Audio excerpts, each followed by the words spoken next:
Well, I'd like to welcome you guys to the 2000X Masters of the Universe comic book panel. I am your moderator, Pixel Dan Eardley. Yeah. Thank you. So 15 years ago, which is insane for me to say that it's been that long. 15 years ago, Masters of the Universe got a reboot. And along with that reboot, we got new toys, we got a new cartoon series, and we got a new comic book series from the folks at MV Creations. So here today are the folks responsible for that comic book. And we're just going to go ahead and go down the line here, starting with Matt. Go ahead and introduce yourself and tell everybody kind of a little bit of what you did on the books. Matt Tyree. I was art director on all the properties or all the books we worked on at MV Creations. Jonboy Meyers. I was marketing director, and then just kind of pitched in whatever, like with art or whatever else we needed to do. Like you're going to find during this whole time, like we all wore many different hats, so to speak. I'm Leanne Hannah, and I was the editor on all the books and also pitched in with art. And I am Val Staples, and I just cause a lot of trouble for everybody else. That's true. All right, yay, trouble. He likes to color. Oh, yeah, I do a little of that too. He's colored a few books. Just Excellent. a couple. So we're going to spend some time today just kind of getting some behind-the-scenes insights on how the comic book was produced, how it started, how the process went along. And I figured we'd go ahead and just start right there at the beginning. When the brand got relaunched, what did you guys basically have to do, or what was the process involved in getting the license there with MV Creations? Like, do you guys have any stories about how that all went down? I think Val had to sacrifice a piece of his soul. I think Mattel still has it. I'm just kidding. That really didn't happen. Sorry, I'm just kidding. It was a pretty arduous process. It was it was something that was a lifelong passion. Matt and I, when we were first trying to break into comics, like the very first thing we were looking into was doing a He-Man comic. When we went to Glass House Graphics and talking to David. So when I had an opportunity, I started pursuing licenses, and we were going to do the Transformers comic, believe it or not, that actually ended up being done by it was Dreamwave. Is that right? Yeah. And that fell through at the last minute, but then we immediately turned our focus to the He-Man license, and were able to pursue it at length for a year. It was a lot of work, a lot of time. We were all doing samples and putting together pitches and showing what we could do. Promising crazy finances out from pie in the sky just to make it happen. But there were finances we knew that we could goals that we could achieve and things that we could pay. And it took about a year, and we finally wore Mattel down and were able to secure the license, and that kind of really took off. Next thing you know, we're all in Lynchburg in a studio together, Lynchburg, Virginia. Very cool. Very cool. So when you guys secured that license, what were some of the kind of the guidelines that were set on doing the Masters of the Universe property? Because this all coincided with the relaunched property, so we got a new cartoon series happening at the same time. So how much of that was a direct influence on what you guys had to do? Because when you first started, I mean, it was you retold some of the original cartoon stories, but you eventually got to kind of stretch your wings and tell your own stories for Masters of the Universe. So can you guys maybe speak on that and how that whole process went? I'll start off. Well, when we first started doing it, and they can talk a little bit about where we went as things advanced and we got into it. But at the very beginning, we had an understanding about what we were going to do. The creative people knew that we were catering an older demographic, so we knew that the comic needed to differ from that. But unfortunately, for whatever reason, when it first started, they changed gears on us and said, no, it needs to follow suit with what we're doing for the story. So we kind of had to dance around whatever they had created for the entertainment, which makes sense from an entertainment perspective, because at that time they wanted everything to be one unified story for the brand, because they had big goals for it. They wanted it to keep going for a very, very long time, and I think anybody naturally would want that to happen for your brand. And the other thing that happened, which was a legal thing that was thrown at us, that was a real pain in the butt, was they said, okay, here's your list of characters that you can do.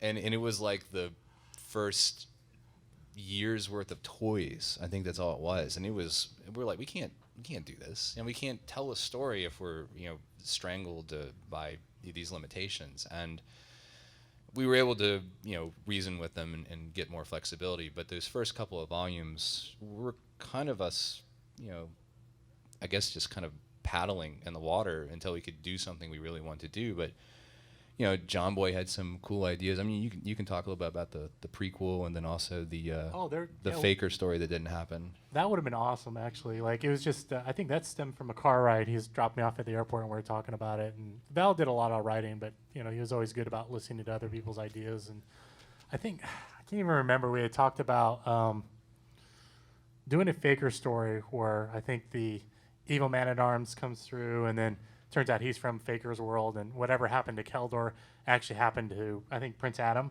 Yeah. And instead he became Faker, and he was blue and all this stuff. It was a really good, I thought it was a really great idea, and it was a really great way we could have tied it to kind of an alternate universe. And I think my main gripe was, as a licensee, if they wanted us to hear much more to a closer story Bible, they should have given this to us on the front end. Because for us to do it at the last minute and have to make some corrections, and there's a whole lot of like out-of-pocket costs, for like Val directly, which I didn't think was fair either. But I mean, we had a lot of great ideas with a lot of things, and I keep telling like, you got to find a way to repackage that and put it out, because it could have been what could have been. I mean, we even had at one time a possible crossover with Thundercats, and I don't know why we didn't do it. I think because DC like really wanted to like screw us financially on it, which sounds about right. Well, no, what I'm saying though is just there's a business side to it, and they wanted to make sure that their numbers were right first. And usually that means when they get their numbers right first, it means like we get whatever's left, which is not necessarily fair either. So I think that's what killed it. But I think Val had a really great way to tie it. I think it was tied to the crystals, right, from the first arc. It was tied into the something like it was I can't remember the cat tribe people that were there on Eternia. That's and there was right. going to be that. That's right. Yeah. There was going to be that kinship between them and the Thundercats that would show up. Right. When they were brought to Eternia, but I don't remember the specifics at this point. No, we also had the prequel planned where we wanted to expand on the.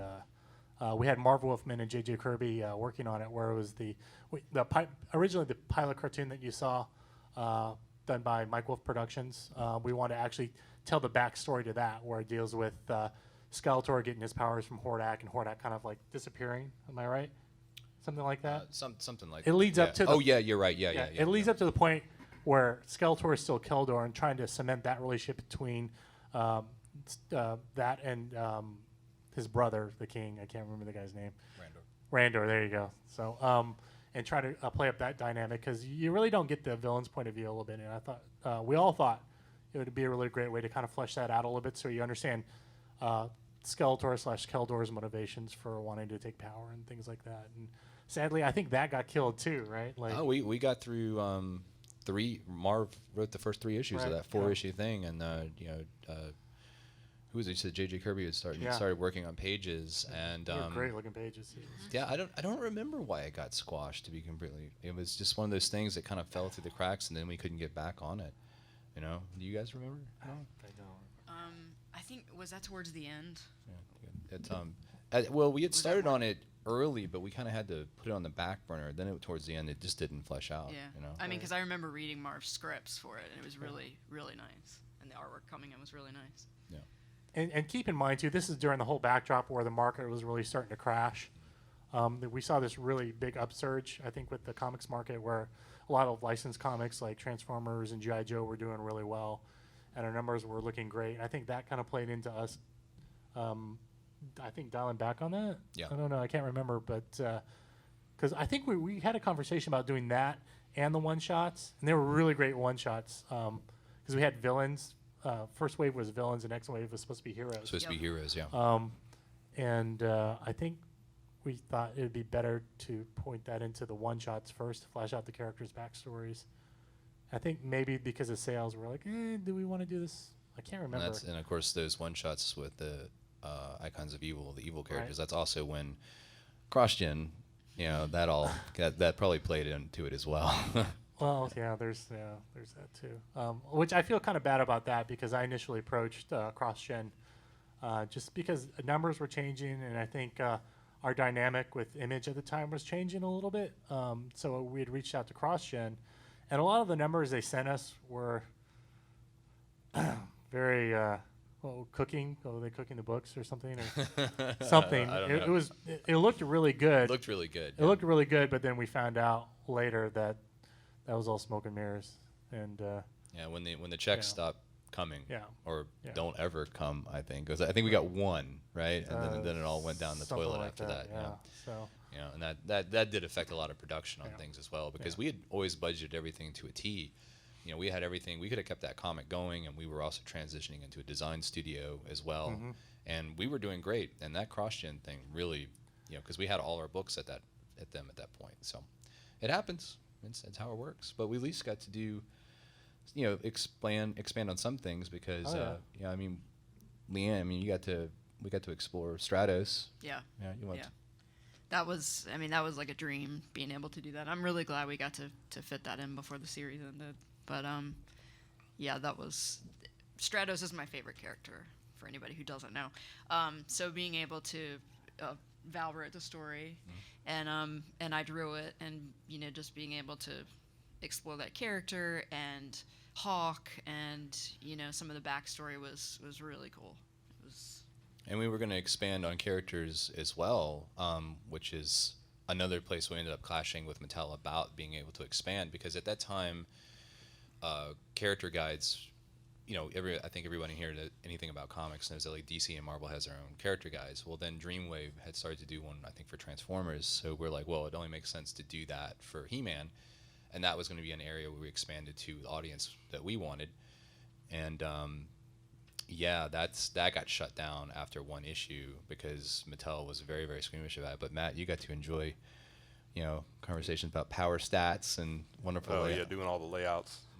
Yeah, figuring all that stuff out and who was strong and trying to make Marvel card like things out of all these Yeah. Master Universe characters. Yeah, it was pretty nuts. Yeah, I'd never want to and- do that again. Yeah, and I edited all of James's James E. Talk's descriptions for places and characters and stuff like that. That was Oh fun. my God! Here it is again. Traverse. Concussive blast. Concussive. Wow. James would use two terms ad nauseum. Was traverse and concussion blast, and it would keep showing up in every entry. Sometimes more than once in an entry. you could turn And- that into a drinking game while you guys are at it. It was. But I mean, we love James, but it was so easy to give him a hard time. But it would be funny because I would hear Leanne starting to curse from her desk about it because here it is again, So she had to do massive editing on all that to make it fluid. Yeah. But it was fun. I don't ever want to relive it, but it was fun. I guess I did relive it recently with the Dark Horse character guide, but yeah, at the time it was something that we tried to do a lot of fun stuff, and just never got a chance to do it because And sometimes like all the art was done for it too. Yeah, that's right. All the art was done for our encyclopedia character guide. I think if the relationship with Mattel would have been a lot better, I think you guys probably would have still been doing He-Man books in some fashion. You know what I mean? Yeah, it would be I fun. think so. Yeah. Like I remember, in terms of like continuity with the Mike Young stuff, they would send us the scripts, and so I would go through all of the scripts and make notes on different characters and places that were used, and any story highlights to make sure that we were kind of keeping some sort of continuity with them.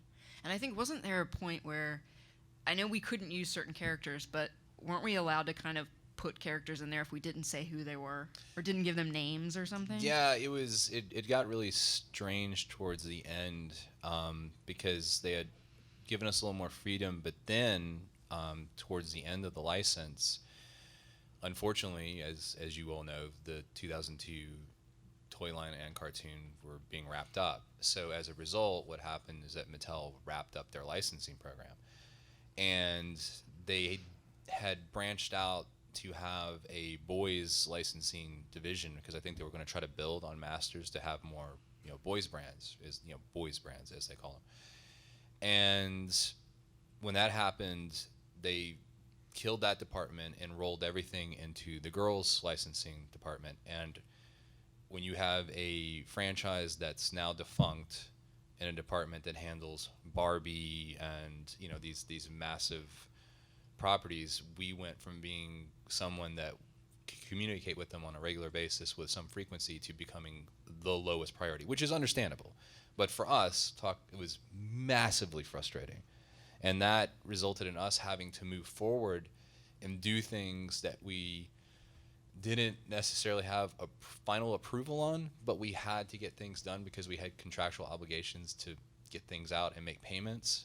So it's like very hard because you have to do it. So they got to the point where they just gave us this list of characters and said, no, this is all you can do. So to go around it, what we did is just started putting characters in the background with no names. So that was the way, because that was a big issue for them, was really name trademarks. And Mattel gets sued a lot by people. People don't know about it, but there's always people looking to try to take advantage of them in some way. There's a lot of people just want a quick dollar. So they have to deal with a lot of nonsense, and as a result, they're very gun shy about any legal issue. And unfortunately, us who are just trying to be creative fans who do fun things suffer because of the few bad apples out there that cause a lot of problems, and then cause like Mattel Legal to be very cautious or even overly cautious about things. And so that's how we have to try to work around it. Yeah, I kind of remember a specific example when you guys worked Fisto into a cover somewhere, and I remember that being a thing. Was there an issue surrounding that after that happened? As long as we didn't say the name Fisto, I think one of the things that became an issue, there was nothing like bad, and you all jump in at any moment, but they were toying with trying to also get the rights to She-Ra, because I think at the time, they had, like I said, lofty goals for He-Man, and us kind of jumping the gun. If any of you have read Volume 2, we have this silhouetted image of the Horde, but we also put Shadow Weaver in there because she always was, very prominent in the cartoon. But she is definitely a Princess of Power character. So when they saw that was one of their, we didn't show her completely, we didn't use her name, but they were like, no, that's too much. Don't do that. We don't have the rights for it. We don't want to try to risk anything with this. And that was one kind of like little squirrely area, that happened. Okay. And then you guys were able to use characters that hadn't been revealed yet. One time you guys had a comic about Scareglow, which I remember was a big deal because you guys kind of debuted Scareglow basically in that new continuity. So that's kind of like on the flip side of things. That was one of those instances where Mattel gave you guys the go-ahead to use a character that hadn't been used in the cartoon or the toy line yet. Well, no, not really. Yeah, that was kind of. That was for charity, though. It was for charity. Yeah. It's like, so if you have that comic, it's super rare. Right? Yeah, there's what people don't know. I'll talk about the name. I want them to talk somehow. I feel I'm totally monopolizing the mic here. It's like no one wants to hear me babble. Scareglow, we had approved to do this charity Halloween theme, and this was around the time that was early enough in the process. We were going back on our handshake agreement that we could evolve any character that we wanted for the comics. So we did Scareglow because it was a Halloween one, and it was for charity, so we didn't feel bad about it. And it was another situation where, like, it wasn't until it was done and already being shipped that they come back and go, whoa. No, you can't do this. You can't do this character. We haven't given you permission to do it. And I'm like, well, no, this is not what we talked about. This is what it's for. And they said, well, you just can't do this anymore. You can't do it. And that's what became that evolution until we got to, like, what I was talking about earlier about them giving us this list of, like, okay, this is all you can do. Like, these only characters that can have names in there. Which, again, I understand, but creatively at the time, massively frustrating. I think you're being too nice about it, to be honest with you, because working in comics as I have, like on both ends, on the art end, even on the marketing end, like one of the things I see is just like when you license a product, you're allowed X amount of things, and it's up to Mattel Legal to define what you can and cannot do. And that's grounds for whatever you can do with your series. They can't come back to you after the fact and try to have you continue to make concessions. And I think for them, they're not being a good partner, in my opinion. This is just my opinion, not anybody else's opinion. So I don't want MV to be in trouble over this, but I would say this is my opinion, having to deal with things and worked in comics for as long as I have. Usually that's on Mattel Legal to figure that out, and you can't hinder your licensor from making money, especially they need to understand the process of, like, this is how publishing works. You're on a 30-day publishing schedule. You have to put a book out every month. Once it's solicited, you have a 3-month window to get that book done, basically. So you can't hinder your licensor from making money and make a profit because you don't understand how the process works. That's why you have Mattel Legal to define those things. So there's a lot of, for me, when this was going on, there's a lot of head scratching, and granted, like, I think Val was the one who's dealing with all this, and it was hard for me to see my friend go through this and my boss go through this, because it's just like, for me, like, I was like, this isn't right, man. That doesn't sound cool. Doesn't sound right. Like, I don't agree with what they're doing, and they can't do this and they can't do that. But again, then, I think the issue comes into, then you have to get your lawyer to talk to their lawyers.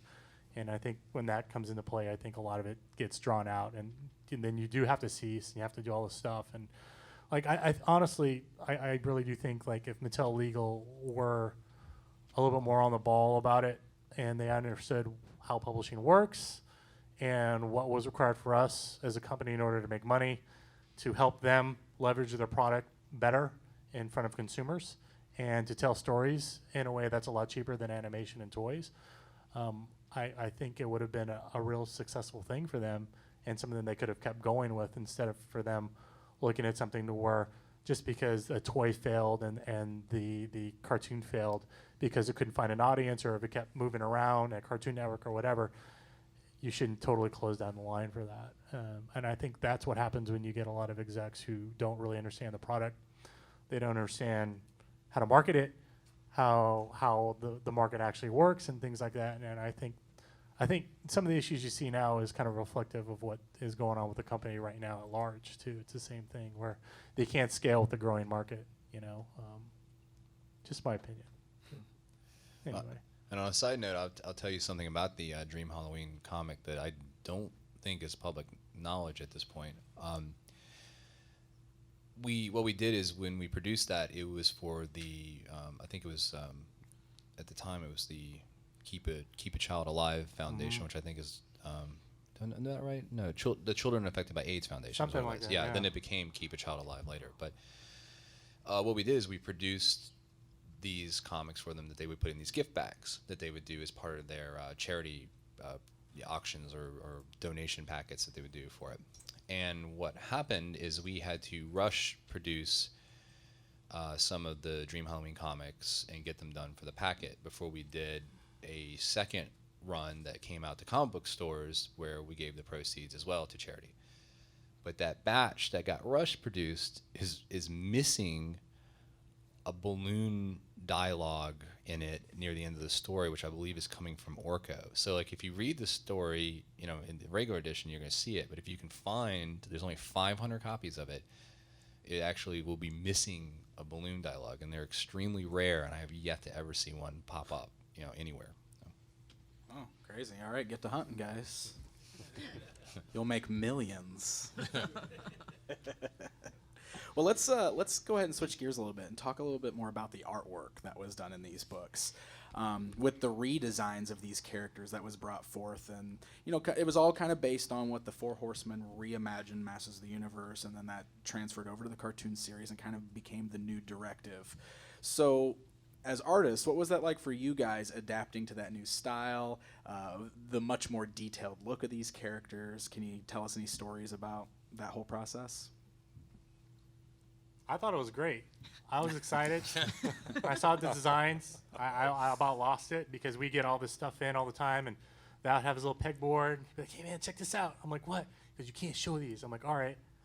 Because really, you can't show these. I'm like, "All right, man, let's see it."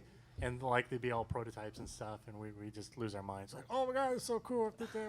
So for me, it was really great as a fan to see the new version of these toys get reinterpreted, and then seeing the prototypes, and we're like, oh, can we work this in the comic? Can we do this?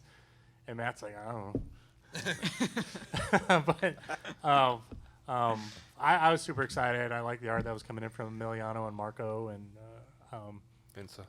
and Ensa, Ensa. Yeah, and Ensa. Yeah, oh yeah, that's right. Ensa. Forget Yeah. about Insa? Yeah, she was so That's great messed too. up. Yeah, Marco and Ensa were awesome.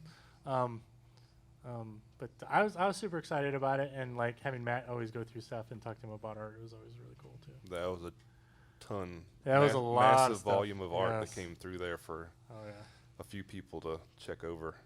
You guys were only two that, beyond Emiliano in the office, that actually drew official comics for the Yeah. line Badly, yes. Yeah. Well, I mean, except for like, remember Andy Tong and the one shots. in the Oh, yeah. studio. In the Oh, in the In the studio. I'm studio, sorry. yeah. Yeah, you On would- the stage. Yeah, yes. you would be the Yeah. only people in the studio that.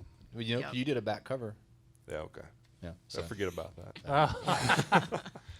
So you guys understand, we had a lot of stuff that we did where we're wearing many hats all the time, trying to fill in art, give it that extra shine, going to do art corrections or whatever was always.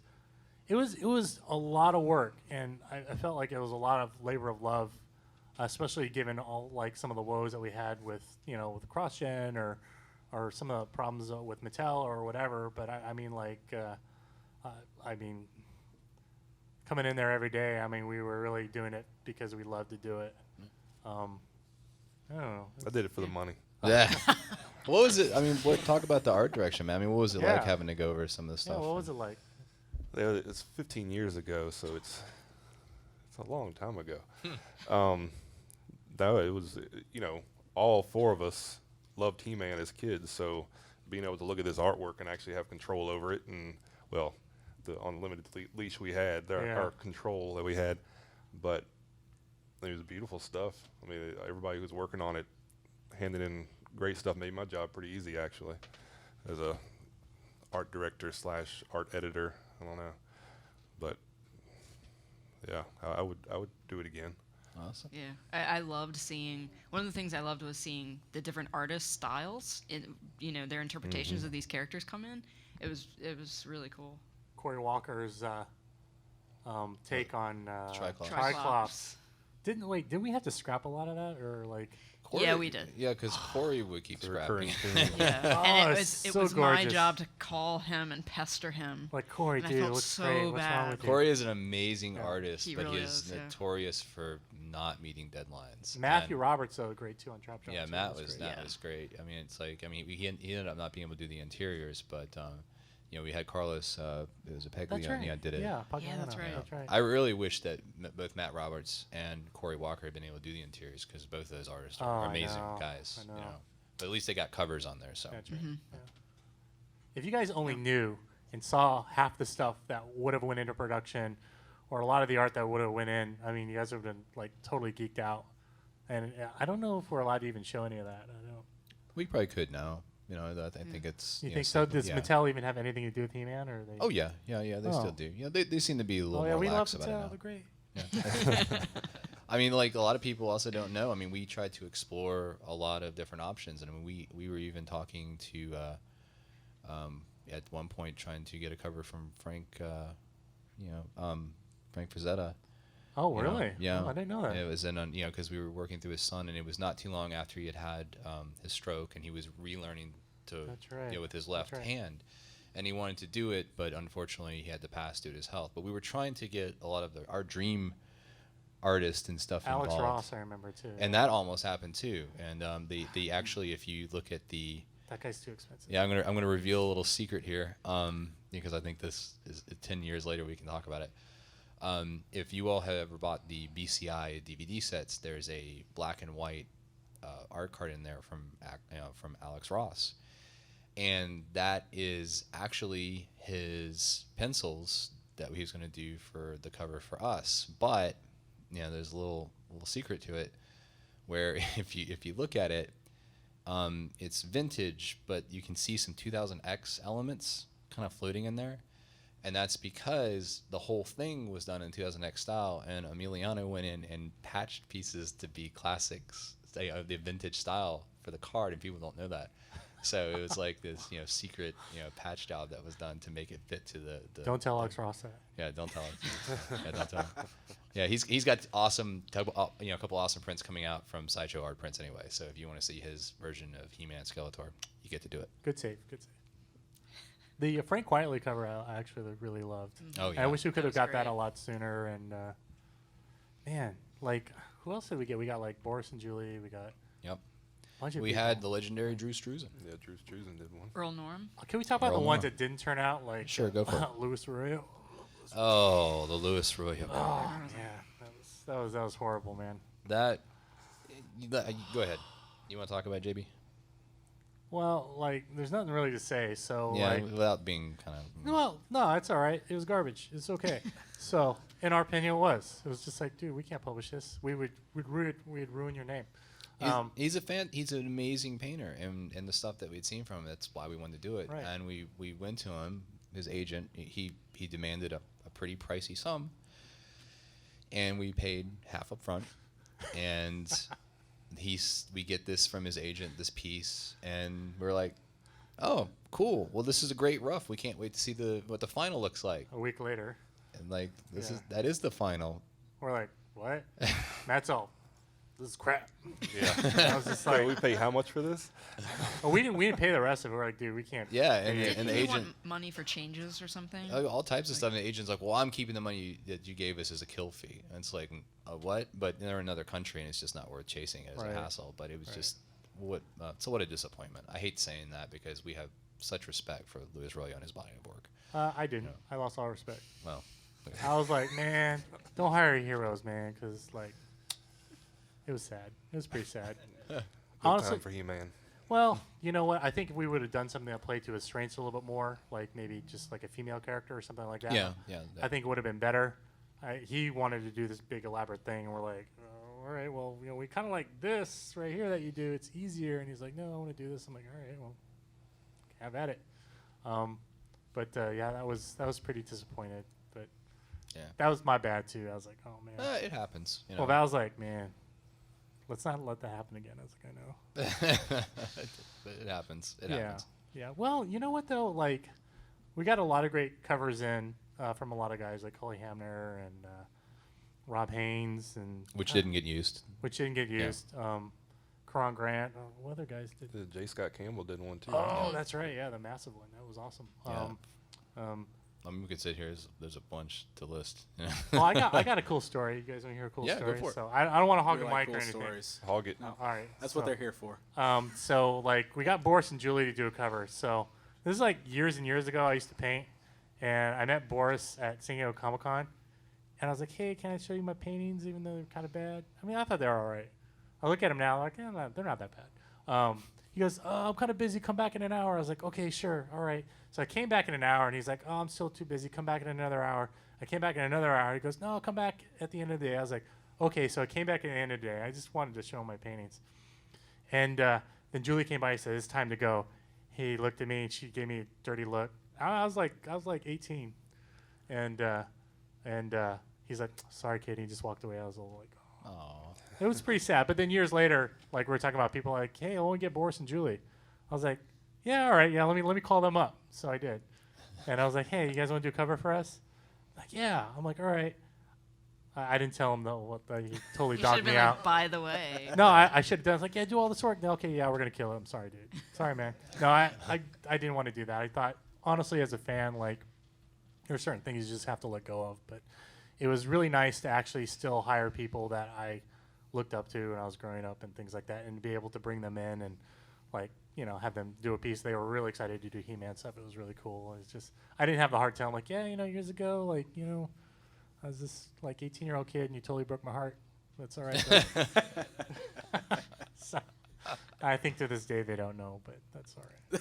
They might know now. Until they watch this video on the internet.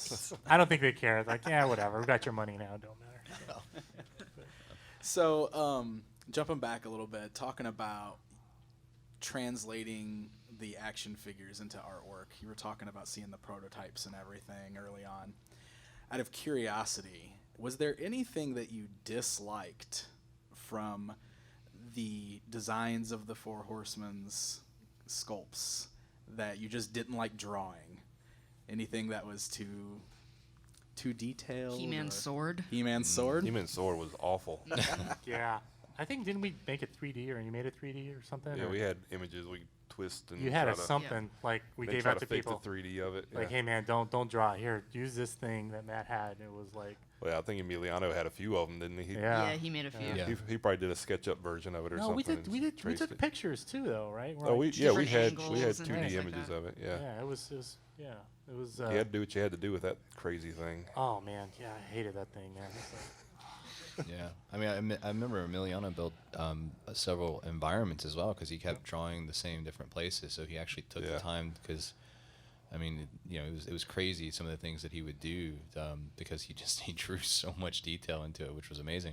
Meticulous. Yeah, and he built these like models that he could use to save time. Yeah, and I don't, it's like makes sense, because it's crazy to have to try to memorize and know the perspective on these elaborate scenes time and time and time again. So I just black it out. Thanks. Very cool. Okay, you guys also kind of spoke throughout the panel about some of the stuff that got canceled or never actually made it off the floor and out to the public. So kind of thinking along those lines, when you're thinking back to your time working on this comic, was there anything that you wanted to do, any stories that you wanted to tell and never got a chance to, or is there anything that you kind of look back on now and go, man, I wish we would have done this or been able to do this? yeah, I do, but you guys want to go first, or I'll go first, whatever. Yeah, you were the one doing the stories. So. Yeah, that's true. I mean, really stuff that's already been talked about. The Randor story Yeah, would have been really cool. The Faker story would have been really cool. that would have been dope, man. You guys Yeah. would be like, oh, that figure's awesome. Yeah, wasn't there talk at some point about maybe like Mike Young tying into it? Well, yeah, guess. that's actually why we did Rise of the Snake Man, because that was us. They were like, okay, you can only do comics of the episodes. And we're like, seriously?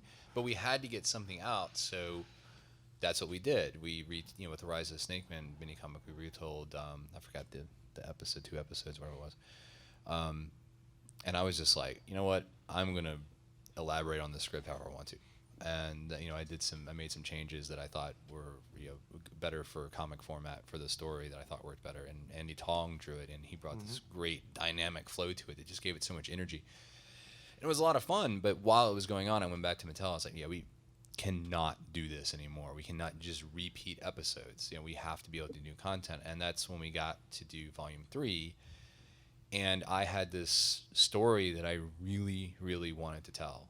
And I have already written, or had already written a lot of script and dialogue for the first 2 issues. Emiliano and Ensa had started penciling them.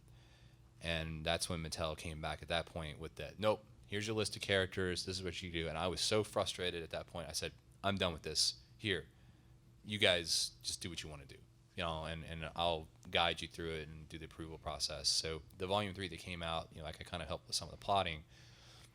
That is not the story I wanted to tell. I was kind of hands off at that point because I knew we were coming up probably to the end, and I just let other people play in the sandbox a little bit, because it was just easier to let other people at that point work on something that they wanted to do, which gave Leanne an opportunity to do work on Stratos and Because that was originally going to be one of the heroes Yes. one shots. Yeah. one shots. So it was good to do some of that at the end and let other people have a chance when we were coming up on the end. Yeah. But we had covers that were finished. Yeah. For those stories. Mhm. Yeah, I still regret that wasn't ever made. I think for me, honestly, a lot of stuff that got shelved would have been great. You guys would have loved it. I think it would have made the brand a lot stronger, fleshed out the narratives a bit more, straightened out some of the continuity messes that they had. I think for me, my job was to also try to get a lot of other licensed products on board. So it would have been great to finish Space Ace, which is a great looking book. Dragon's Lair, which I thought was a gorgeous book. You know they got finished, right? Yeah, but by somebody else. Yeah. That's That kind of doesn't like count. that doesn't. Yeah. That's like someone dating your girlfriend, and then she comes back and you're like, yeah, that's all right. You know what I mean? It's not the same. I mean, it's the same I don't people. know what you mean. Well, no, it's just like you spend your time on this product and you work so hard on Yeah. it, and it's kind of like and then you have to see it get let go, and Yeah. I think a lot of the Spook Show stuff kind of wrapped though. Oh, with Rob Zombie. Yeah, like that was a really fun thing. Like I left towards the transition of CrossGen. I set up a lot of that movement forward and a lot of those properties going forward. And like after I left, I had no idea that CrossGen had been kind of like basically lying and misleading. Can we say that? Is that, in my opinion, lying? The company and doesn't misleading. exist Yeah, anymore, that's so what I think you happened, can so. talk about them. So it being lied to and misled on it, I thought, okay, MV is going to be in great legs because my dad wasn't doing too well. So I went back to Colorado, but it would have been nice to see those books go through and then setting up MV by Design, which is still going strong. But then you guys had a lot of creator-owned stuff too. I think that were going on at the time too, and I think Tales from the Realm. Of the Realm. Yep. Yeah, the Realm. I think there's a book out now called The Realm. So I want to tell them like, hey, you can't do that, but or not. I really thought like, okay, cool, the company's going to be fine and everything, and then to hear about the stuff with CrossGen and everything, I'm just like, man, you got to be kidding me, dude. It was really frustrating. And I think the person that, like, it's kind of hard for me to understand everything that was going on within the company because Val would compartmentalize things so much. So, like, if I want to know what's going on, I'd say, what's going on? Val would tell me, like, maybe, like, a third of it, and Matt would, like, maybe know half of it. and Leanne and I were like, I don't know what's going on. But, like, Val, to his credit, shouldered so much stuff that he tried to shield us from because he didn't want anybody else to deal with it because a lot of it was toxic. A lot of it was a huge mess. And like, seeing my friend and my boss go through this was really hard for me. You know, it's just like, dude, like, just wanting to try to do more. It's just like, I don't know if there's anything else we could have done, you know, but You guys, like, you guys delivered 100%. So, I mean, that was great to have you guys there. you know what though, Glad to have you. like you, honestly, to your credit, you hired me because I didn't know what the heck I was doing, and thank God for Bill Roseman at Marvel because he felt sorry for me and he sat me down for 2 hours and straightened me out and told me what a marketing director does, how to do press releases and all this stuff, and it made my job a lot better and a lot easier. I just felt like I wish I could have done more, you know. So looking back, but we kind of went off on a tangent there. Yeah. It's all right. Yeah. Well, we've actually got about 7 minutes left. Wait, so Matt's got to do his thing. Sorry, Oh, is there anything I'm you good. want something, Matt? All I wanted to know was if you could do the Arnold Schwarzenegger impression that you used to. Oh, he doesn't know about that. Jeremy is still doesn't know Jeremy to in the this room? day. No, he's not in the here. room. So we used to prank call Jeremy Padower all the time, who was like in the beginning, it was things were great with Mattel, and we'd always like, let's prank call. But they were always great with Jeremy. yeah, we would call him like, hey, Jeremy, this is Arnold, come here, come on, approve this, man, come on. He was like, who is this? And we hang up on him. This is back in the day when, like, you didn't, like, I guess you had star 69, but on a business line, you can't do that. You get transferred in. He's like, who is this? Oh, no. And then when he left and went to Jack Pacific, we start calling him there. Yeah, it's like Arnold found him. Oh, I don't know. I don't know if I ever pranked him. Maybe you guys kept that going. We kept it going. That's good. Yeah. That's amazing. That's my new favorite thing I learned today. Did you guys have anything else you want to say before we turn this over to the fans for some Q&A? Any other I would thoughts? just say I'm grateful that everyone supported us and bought the comics, and that when we were going through hardship, also supported us as well with when I was doing the donation drive and selling off my collection and stuff to raise money. I mean, without you all, showing support and helping, I couldn't have gotten these guys paid and the artists paid. Even though CrossGen left us with a big, empty bag to carry around and try to fill up ourselves. So, so thank you, for reading the comics and for being there to help us out. Cool. All right. We're going to go ahead and turn it over to you guys now. So if any of you guys have any questions for the panelists, please go ahead and just line up over here at the microphone, and we'll try to get through as many as possible before the time is up. Go ahead. All right. Well, I think okay. It's on. Yep. All right. So first of all, thanks for creating the comics. I absolutely loved it. Tracking them down when I was in college, first one I saw was the Earl Norm #1, and I'm like, okay, well, rent can wait. I'm just gonna buy that. And tracking down the Dream Halloween. I remember I was in Columbus, Ohio. I was taking the CPA exam for the first time, and I'm like, okay, I am dead tired. I have no thought process, but I got to find that comic. So I didn't realize it was as rare as it was. But in that vein, if the stars were to align and Loyor was, appeased and, all the rights issues were fixed, is the material still available that if a collection, whether it's through Dark Horse or someone does that material, whether it's what was printed or what wasn't printed, does it still exist so that maybe a collection could at some point, if the stars aligned? We had a great big server crash at one point where we had a lot of stuff, but I since then been able to put everything together, from archives and stuff, because I thought a bunch of it was lost, but we still technically, even though you're not supposed to have it, it's available. We can get it together. So hopefully it'll be great if that unreleased material could see the light of day. Convention bootleg. Convention bootleg. I have actually 3 questions, but they revolve around the same character. It's kind of the elephant in the room that you guys probably don't like talking about constantly, but I got to ask. Illumina and Sleeta. First of all, the first question is, who came up with her out of you guys?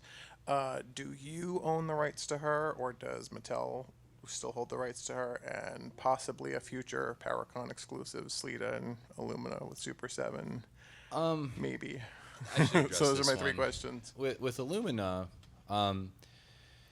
I thought I had come up with the original idea of there being a female character. Emiliano says he did. If he says he did, that's fine.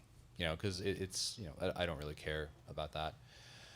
I do know my direction on it because I actually found the direction not that long ago, just to have record of it. Was that that I gave instruction that it was a woman dressed in white. That we talked about her being Gar. That I think the cat idea might have also been Emiliano's to propose her being a cat, if I remember correctly. But I'm the one that named her. And I saw that email as well. I'm the one that came up with the name. Sleeta's name didn't come till much, much later. So that was something that we never really knew about it. As far as her happening, it would have to be something where Emiliano and I, as far as I'm concerned, both agree on it. Because, it was a character that we both contributed to. And he has said this publicly, and I've said it publicly, that Mattel owns her. And she was also created under license as well. So, there's conversations to that effect publicly posted. Mattel has copies of all this as well, so they know it's their character. And as you've seen, she showed up in a Classics mini-comic, and she has an entry for her Classics in the Dark Horse Encyclopedia. So she can happen, but for myself, I would only feel comfortable doing it if it was something that Emilio and I came to terms and agreeing, because I think it would represent both of us, and that would be the only fair way to do it. Hey guys, so when the cartoon first came out, I was kind of turned off by the anime look, but later on I discovered your comics around 2010. I was in Albuquerque and went into a comic store, and I saw the Icons of Evil trade, which was just awesome. Do you have any stories about working with Kirkman? Anything interesting there? Kirkman's hilarious. Yes. John Cone, everybody. What? I said John Cone, everybody. No. I don't know. Who asked the question? Are we supposed to do it on Kirkman Never stories? mind. No, we Yeah, can't go do ahead, that. Go ahead. No, you can. Let's. No, we all, I think the thing is, we all did shows together, and I think our first show together was Chicago, where the MV booth was right next to the Battle Pope booth with the Funkatron, which was Tony Moore and Robert Kirkman's booth character, and they all hit it off. Val would always help out with coloring and things like that, and Val and Robert were very good friends, and it was only natural that when they expanded out to Icons of Evil, we all had a group that we all kind of hung out with. Everyone's one big group, and some people would kind of move in and out of that group, but it was a great. We're Val's that type of guy. We're hey, look, I've got all this stuff, and hey, look, dude, you're a great writer. Would you want to write these? And let's get Corey to draw this and Matt to do this and that. And that's the type of guy that Val was. Is a, hey, look, you know what?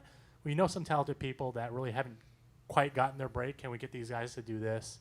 You know, and so he reached out to Robert, and they made that happen. And that's why those books exist, is because that's the kind of cool dude that Val is, you know. And you know, a lot of people don't know this, and I'm not saying this, you know, I'm trying to frame it so it doesn't sound like I'm trying to pat myself on the back, because I'm not.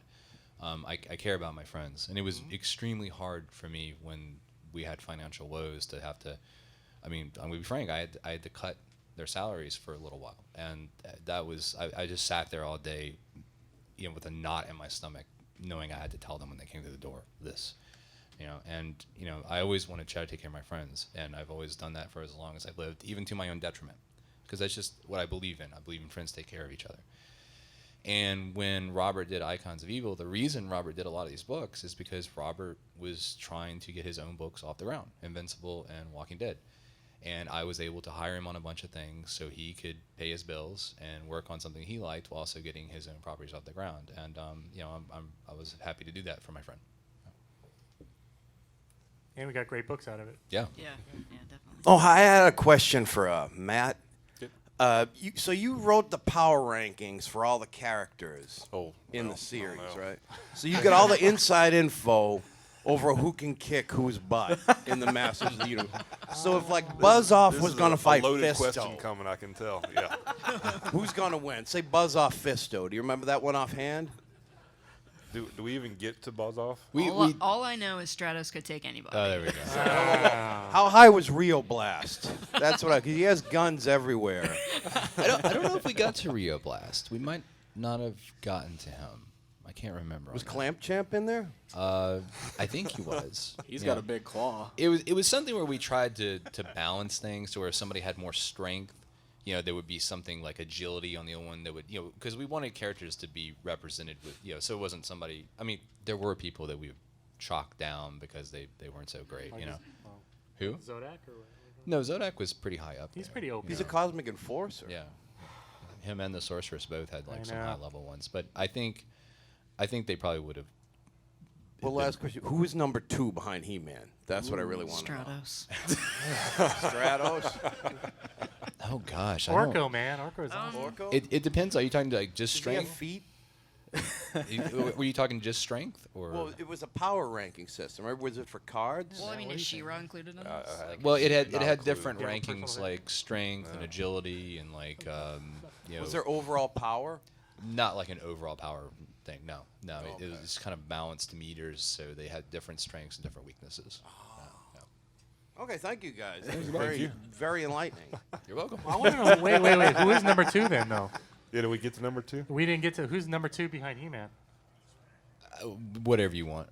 Oh, come on, man. Skeletor? On I what think stat? Skeletor. Skeletor. It'd have to be Skeletor. I would right? think Skeletor and He-Man are on the same level, though, right? Well, but He-Man always had a little bit of the upper hand, I think. But that doesn't mean because I mean that's the beauty of Master Universe because. You know, maybe Skeletor was a little bit behind the curve, but he would get power-ups or artifacts, whatever, that give him the edge. But then you had your supporting characters, which would be what would give you an edge in battle, and that's, I think, more of what makes Master Universe Master's Universe. And they like to dance. Yeah. Oh, come on. I'm not the only guy who saw that, right? Like, okay. I saw it. Yeah, it's like, I turned it off. I thought the costumes were cool, man. I was like, oh, yeah, it's pretty fun. Those muscle costumes are sweet, Yeah, right? I was like, dang, I want one. Those, Yeah, it's like- those are sweet. The I know. money- I didn't realize they money were suits at supermarket or first. whatever it is yeah. they do? Yeah. Yeah, the money supermarket ads. All right. Well, on that note, I think we're going to go ahead and call this the end of the panel. So please give a round of applause to our panelists up here for the 2000X comic. Thank you, everybody.